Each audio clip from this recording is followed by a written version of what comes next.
Corsica Linea, c'est une compagnie maritime qui dessert la Corse et l'Afrique du Nord pour transporter des passagers et du fret depuis Marseille ou depuis le port de Sète.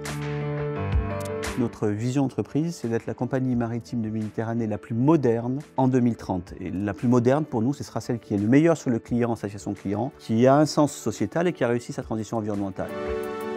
Concrètement, ça consiste à réduire de 40% nos émissions de CO2 entre 2022 et 2030. On fait ça parce qu'on a une vision d'entreprise et on considère qu'étant un acteur majeur du transport maritime, notamment entre la Corse et le continent, on se doit d'être exemplaire. 5% des 40%, c'est de la sobriété. Naviguer moins ou essentiellement naviguer moins vite. Et la deuxième partie, c'est la réduction de 10% de nos émissions du fait de projets techniques. Dans cette réduction des sujets techniques, il y a l'électrification à quai. Il y a une espèce d'effet boule de neige qui se crée parce qu'en réalité, ce que vous faites, ça a du sens. Au bout d'un moment, ça s'impose et l'ensemble des parties prenantes ne conçoivent plus de faire autrement en réalité. Ce sera la même chose avec les nouveaux carburants qui feront les 25 derniers % de la transition environnementale.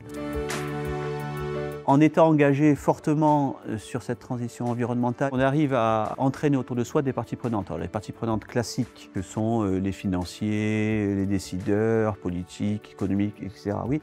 Et on arrive à entraîner autour de soi d'autres décideurs, notamment à tirer autour de soi en effet des entreprises qui ont à peu près des valeurs proches des nôtres ou qui veulent participer à ce projet. On a acheté le poisson en Turquie il y a quelques années. Maintenant, le poisson que l'on mange sur nos navires vient du golfe d'Ajaccio. Le bœuf venait d'Argentine, maintenant il vient du sud d'Ajaccio, etc. Je revendique le fait que je préfère travailler avec une ETI marseillaise plutôt que la filiale marseillaise d'un grand groupe mondial. On reste d'abord une entreprise. La création de valeur économique est essentielle pour nous. Rien ne peut se passer si je n'ai pas cette création de valeur économique. J'ai la conviction qu'un jour ou l'autre, que le sujet environnemental devrait être prégnant, devrait être le principal et que tout le reste devrait être une conséquence de ça. Si on se projette à 30-40 ans, on n'aura pas d'autre choix à mes yeux que de dire que le cadre environnemental, que l'objectif environnemental devra être l'objectif principal. Donc oui, je pense qu'on devra changer, qu'on aura l'obligation de changer nos codes, le mode de gestion, le mode de communication.